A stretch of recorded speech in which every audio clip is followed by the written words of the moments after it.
AI 업계를 보면요, 정말 거대한 패권 다툼이 벌어지고 있다는 게 느껴집니다. 네, 그렇죠. 근데 이게 단순히 누가 더 빠르고 강력한 칩을 만드느냐, 이 경쟁을 넘어선 것 같아요. 아주 중요한 지적입니다. 진짜 전쟁터는 하드웨어가 아니라 그 칩을 움직이는 소프트웨어 생태계, 그리고 그 생태계를 누가 장악하느냐, 뭐 이런 쪽으로 옮겨가는 것 같습니다. 맞습니다. 오늘 이야기의 핵심도 바로 그 지점에 있거든요. 아, 그런가요? 네, 구글이 최근 토치 TPU라는 프로젝트에 엄청난 힘을 쏟고 있는데 이 움직임이야말로 AI 컴퓨팅 시장의 왕좌이던 엔비디아에게 뭐랄까 소프트웨어로 정면 도전하는 굉장히 상징적인 사건입니다. 그렇군요. 토치 TPU. 그럼 오늘 우리가 살펴볼 내용은 이 기술적인 움직임이 어떻게 AI 시장 전체의 판도를 바꿀 수 있는지, 그리고 이 거대 기업들의 전략이 결국 뭐 기술을 사용하는 우리 모두에게 어떤 의미를 갖게 될지 이런 게 되겠네요. 네, 바로 그 부분을 깊게 들여다보겠습니다. 좋습니다. 그럼 먼저 지금 AI 개발의 현실부터 짚어봐야 할 것 같아요. 실리콘밸리의 개발자들이 AI 모델을 만들 때 처음부터 모든 코드를 짜는 건 아니잖아요. 아, 그럼요. 절대 아니죠. 대부분 파이토치 같은 소프트웨어 프레임워크를 쓴다고 들었는데 이게 정확히 어떤 역할을 하는 건가요? 그걸 가장 쉽게 비유하자면 AI 모델을 만들기 위한 최고급 레고 블록 세트라고 생각하시면 돼요. 아, 레고 블록 세트요? 네, 아주 복잡한 모델도 이미 잘 만들어진 블록들을 가져와서 조립하면 훨씬 빠르고 효율적으로 만들 수 있거든요. 파이토침은 현재 학계와 산업계 양쪽에서 가장 인기 있는 레고 세트, 그러니까 거의 표준으로 자리 잡았죠. 가장 인기 있는 레고? 알겠습니다. 그럼 여기서 시장의 절대 강자인 엔비디아는 어떤 역할을 하는 거죠? 칩 만드는 회사인데 이 소프트웨어랑 어떻게 연결이 되는 건가요? 바로 그 지점이 엔비디아의 진짜 힘, 그러니까 월스트리트 분석가들이 해자, 모트라고 부르는 그 경쟁 우위의 핵심입니다. 해자요? 네, 엔비디아는 쿠다라는 자신들만의 소프트웨어 플랫폼을 수십 년간 개발해왔어요. 이걸 비유하자면 파이토치라는 레고 블록을 조립하기 위한 세상에서 가장 빠르고 정교한 전용 작업대를 만들어 놓은 겁니다. 전용 작업대? 네, 이 작업대 위에서만 레고 조립이 압도적으로 빨라지는 거죠. 아, 그러니까 개발자들은 가장 인기 있는 파이토치라는 레고를 쓸 수밖에 없는데 그 레고를 가장 잘 다룰 수 있는 작업대는 엔비디아 GPU 위에서 돌아가는 쿠다뿐이라는 거군요. 정확합니다. 다른 작업대를 쓰면 속도가 너무 느려지고요. 그 비유가 아주 와닿네요. 개발자들이 느끼는 그 락인, 럭인 효과를 정말 잘 보여주거든요. 한번 그 전용 작업대의 편리함과 속도에 익숙해지면 다른 작업대로 옮겨가기가 정말 어려워지는 거죠. 그게 바로 엔비디아가 만든 해자의 실체군요. 네, 비싼 GPU 하드웨어뿐만 아니라 이 소프트웨어 생태계가 엔비디아를 거의 대체 불가능하게 만들고 있는 겁니다. 설명을 듣다 보니 궁금한 점이 생겼습니다. 구글도 TPU라는 아주 성능 좋은 자체 칩을 가지고 있잖아요. 네, 그렇죠. 성능은 정말 뛰어나죠. 그런데 왜 개발자들은 엔비디아 대신 구글 TPU를 선택하지 않는 건가요? 그냥 TPU에 맞는 새로운 작업들을 쓰면 되는 것 아닌가요? 이론적으로는 가능한데 현실의 장벽이 너무 높습니다. 구글은 내부적으로 잭스라는 자체 프레임워크를 TPU와 함께 써왔어요. 아, 잭스라는 게 또 있군요. 네, 이 조합은 구글 내부에서는 아주 강력하지만 이미 파이토치에 모든 걸 맞춰놓은 외부 기업들 입장에서는 이야기가 완전히 다릅니다. 이들에게 잭스로 바꾸라는 건 쓰던 레고 세트를 전부 버리고 완전히 새로운 방식의 조립법을 처음부터 배우라는 말과 같거든요. 와, 그 전환 비용이 어마어마하겠네요. 상상 이상입니다. 제가 아는 한 AI 스타트업이 엔비디아 GPU 구하기가 너무 어려워서 TPU 도입을 정말 진지하게 검토했었어요. 네네. 그런데 기존의 파이토치로 짜놓은 모든 코드를 잭스에 맞게 바꾸는데 최소 6개월 이상 걸릴 거다. 이런 견적을 받고 그냥 포기하더라고요. 6개월이요? 네, 빠르게 움직여야 하는 스타트업한테 6개월은 거의 영혼과 같은 시간이잖아요. 이게 바로 구글 TPU가 넘지 못했던 가장 큰 장벽이었습니다. 알겠습니다. 기존 작업 방식을 바꾸는데 드는 시간과 비용, 즉 전환 비용이 너무 커서 구글의 좋은 칩이 시장에 확산되지 못했다. 그렇다면 구글이 내놓은 토치 TPU는 바로 이 문제를 해결하기 위한 카드겠군요. 정확히 그 지점을 파고드는 승부수입니다. 토치 TPU의 목표는 아주 명확해요. 어떤 건가요? 파이토치라는 레고 세트를 구글의 TPU라는 새로운 작업대 위에서도 기존의 엔비디아 작업대만큼 아니 어쩌면 그 이상으로 빠르고 매끄럽게 조립할 수 있도록 만들겠다는 겁니다. 아, 개발자들은 작업 방식을 바꿀 필요 없이 작업대만 슬쩍 바꿔도 되게 만들겠다. 바로 그겁니다. 이건 그냥 작은 개선 프로젝트가 아니라 구글의 AI 칩 전략 전체를 뒤흔드는 대전환처럼 들리는데요? 맞습니다. 과거에도 비슷한 시도는 있었지만 이번에는 구글이 투입하는 자원과 조직의 역량, 그리고 그 전략적 중요도가 완전히 달라요. 음, 구글은 이제 칩 하드웨어만으로는 시장을 바꿀 수 없다는 걸 정말 뼈저리게 깨달은 거죠. 그래서 소프트웨어 생태계의 가장 큰 장벽을 허무는데 거의 사활을 걸고 있는 겁니다. 여기서 정말 흥미로운 지점이 구글이 이 토치 TPU 소프트웨어의 일부를 오픈소스로 공개하는 것까지 고려하고 있다는 점입니다. 이건 정말 공격적인 전략 아닌가요? 자신들의 핵심 기술을 그냥 풀어버리겠다는 거잖아요. 굉장히 공격적이면서 동시에 아주 영리한 전략이죠. 영리하다고요? 네, 개발자들이 구글의 기술을 맛보려고 높은 벽을 넘을 필요 없이 그냥 자기 컴퓨터에서 쉽게 다운받아서 테스트해보고 심지어 개선의 기여까지 할 수 있게 문턱을 아예 없애버리는 거예요. 아, 우리 기술 좋으니까 돈 내고 쓰세요가 아니라 설계도 일부를 드릴 테니 와서 마음껏 뜯어보고 함께 더 좋게 만들어 봅시다 라고 손을 내미는 거죠. 이렇게 해서 생태계 자체를 폭발적으로 키우려는 겁니다. 들어보니 구글이 정말 단단히 마음먹은 것 같네요.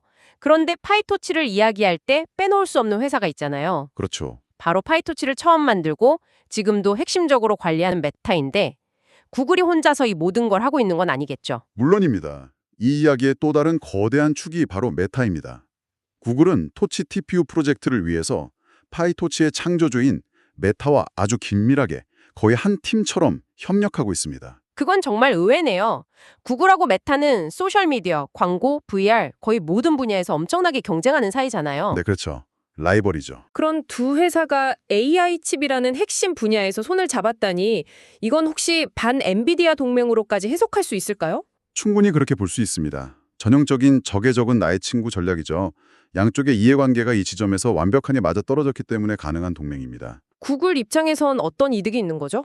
구글로스는 파이토치의 창조주랑 직접 손을 잡았으니 기술 개발 속도나 완성도를 극대화할 수 있다는 명확한 이득이 있죠. 그럼 메타는 이 협력으로 뭘 얻는 건가요? 자사 프레임워크가 다른 칩에서도 잘 돌아가게 도와주는 것뿐인데 이게 메타른이 어떤 전략적 가치가 있는 거죠? 막대한 비용 절감과 미래 협상력 확보입니다. 아, 비용! 네, 메타는 라마 같은 거대 언어 모델을 훈련시키고 또 인스타그램이나 페이스북 서비스에 AI 기능을 적용하는데 정말 천문학적인 돈을 쓰거든요. 그렇죠. 그리고 그 비용의 상당 부분이 바로 엔비디아 GPU를 구매하는 데 들어갑니다. 만약 구글 TPU가 엔비디아 GPU의 성능 좋은 대안이 된다면 메타는 더 이상 엔비디아에게 전적으로 의존할 필요가 없어지죠. 아, 구매처를 다변화할 수 있으니까요. 그렇습니다. 비용도 낮출 수 있고 나중에 엔비디아랑 칩 가격을 협상할 때 당신네 칩이 너무 비싸면 우린 그냥 구글 TPU 쓰면 된다. 이렇게 말할 수 있는 아주 강력한 카드를 쥐게 되는 겁니다. 와, 이건 정말 거대한 판이네요. 하지만 이런 거대 기업들의 동맹이 항상 성공하는 건 아니잖아요. 아무리 이해관계가 맞아도 결국 경쟁하는 사이인데 이 협력이 중간에 삐걱거릴 가능성은 없을까요? 물론 리스크는 존재합니다. 하지만 현재 AI 인프라 시장은 엔비디아라는 단일 공급자가 거의 모든 걸 통제하는 아주 극단적인 과점 상태예요. 맞아요. 이런 상황에서는 경쟁사들끼리도 특정 영역에서 손을 잡는 게 각자의 생존과 성장에 더 유리하다. 이런 전략적 판단을 내릴 수 있습니다. 지금은 다른 영역에서의 경쟁보다는 엔비디아의 독주를 견제하는 게 더 시급한 공통의 목표인 셈이죠. 그렇군요. 그럼 이 소프트웨어 프로젝트와 거대 동맹이 구글의 실제 비즈니스 전략과는 어떻게 연결되는 건가요? 구글이 TPU 하드웨어를 파는 방식에도 변화가 있나요? 아주 중요한 포인트입니다. 이 모든 움직임은 구글의 TPU 판매 전략이 공격적으로 바뀌는 것과 정확히 맞물려서 돌아가고 있습니다. 어떻게 바뀌고 있죠? 불과 몇 년 전까지만 해도 구글은 TPU를 거의 내부 서비스용으로만 썼습니다. 검색이나 제미나이 챗봇을 구동하는 데 썼죠. 외부 기업은 쓰고 싶어도 쓸 수가 없었어요. 맞아요. 그랬던 것이 최근 들어 바뀌기 시작했죠. 그렇습니다. 2022년도부터 구글 클라우드 부서가 외부 기업 고객들에게 TPU를 빌려주는 서비스를 본격적으로 시작했습니다. AI 모델 개발사 엔트로픽 같은 회사들이 대표적인 고객이죠. 아, 네. 그리고 올해부터는 한 걸음 더 나아갔습니다. 클라우드를 통해 빌려주는 걸 넘어서 고객이 원하면 아예 고객의 자체 데이터 센터에 TPU 하드웨어 덩어리를 직접 설치해주기 시작했어요. 그러니까 한쪽에서는 토치 TPU로 소프트웨어 진입 장벽을 허물고 다른 한쪽에서는 하드웨어 자체를 고객의 집 앞까지 배달해주는 투트랙 전략이군요. 완벽한 요약입니다. 문을 활짝 열고 그 문으로 들어오는 길까지 넓고 평탄하게 닦아주는 셈이네요. 네, 이 전략이 성공한다면 시장에 미치는 파급력은 상당할 겁니다. 그동안 엔비디아의 높은 가격과 공급 부족에 시달리면서도 그 쿠다 생태계 때문에 울며겨져 먹기로 엔비디아 칩을 기다려야 했던 수많은 기업들에게 마침내 숨통이 트이는 거니까요. 아, 앞서 말한 그 무시무시한 전환 비용이 극적으로 낮아지는 순간 시장의 역학관계는 근본적으로 변할 수밖에 없습니다. 이 모든 상황이 결국 AI 기술을 사용하는 기업이나 개발자들에게는 좋은 소식으로 들리네요. 그렇죠? 하나의 고속도로만 있어서 통행료가 비싸도 어쩔 수 없이 다녀야 했던 상황에서 드디어 새로운 고속도로가 열리는 것과 같으니까요. 맞아요. 선택권이 생긴다는 것 자체가 시장을 건강하게 만듭니다. 기업들은 자신의 AI 모델 특성이나 예산에 맞춰서 엔비디아 GPU와 구글 TPU 중에 더 적합한 걸 고를 수 있게 되고요. 자연스럽게 가격 경쟁도 일어날 것이고 양쪽 모두 고객을 유치하기 위해 기술 지원이나 서비스를 개선하려는 노력도 더 하게 되겠죠. 하지만 이 모든 게 구글과 메타의 계획대로만 흘러갈까요? 시장의 80% 이상을 장악하고 있는 엔비디아도 당연히 이런 움직임을 보고 있을 텐데요. 가만히 앉아서 당하고만 있지는 않을 것 같습니다. 물론입니다. 엔비디아는 결코 만만한 상대가 아니죠. 엔비디아가 내놓을 만한 반격 카드는 없을까요? 가장 먼저 예상할 수 있는 대응은 쿠다 생태계를 더욱 강화하는 겁니다. 차세대 쿠다를 통해서 파이토치 지원을 지금보다 훨씬 더 최적화해서 구글이 아무리 따라와도 원조의 성능은 넘을 수 없다는 걸 보여주려 할 겁니다. 기술로 압도하겠다. 네. 또 구글 메타 연합에 참여하지 않은 다른 빅테크 기업들, 예를 들어 마이크로소프트는 아마존과의 파트너십을 강화해서 반대편 동맹을 구축할 수도 있고요. 아, 마지막으로 가장 직접적인 방법은 핵심 고객들한테 파격적인 가격 할인이나 물량 우선 공급 같은 당근을 제시하면서 이탈을 막는 전략도 충분히 가능합니다. 정말 체스 게임 같네요. 한 수가 나오면 바로 다음 수가 이어지는군요. 이 경쟁이 앞으로 시장을 훨씬 더 흥미롭게 만들겠습니다. 자, 그럼 오늘 분석을 정리해 보겠습니다. 구글의 톨치 TPU는 단순한 소프트웨어 호환성 개선 프로젝트가 아닙니다. 네, 그 이상이죠. 이건 엔비디아가 수십 년간 쌓아 올린 큐다라는 견고한 성벽에 정면으로 균열을 내기 위한 구글과 메타가 연합한 가장 야심찬 전략적 승부수다. 이렇게 볼 수 있겠네요. 그렇습니다. 이제 시장의 모든 관심은 단 하나에 쏠려 있습니다.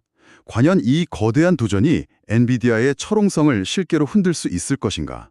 그 결과가 향후 몇 년간의 AI 기술 지형도 그리고 AI 산업의 비용 구조 전체를 결정하게 될 겁니다. 마지막으로 여러분께 생각해볼 질문을 하나 던져드리고 싶습니다. 오늘 이야기의 핵심은 결국 소프트웨어 호환성이 AI 하드웨어 전쟁의 가장 중요한 전장이 되었다는 것인데요. 그렇다면 이 전쟁의 한가운데에 있는 파이토치 같은 오픈소스 프로젝트의 역할은 앞으로 어떻게 변하게 될까요? 이들이 거대 기업들의 경쟁 속에서 기술 발전을 위한 중립적인 플랫폼으로 계속 남을 수 있을까요?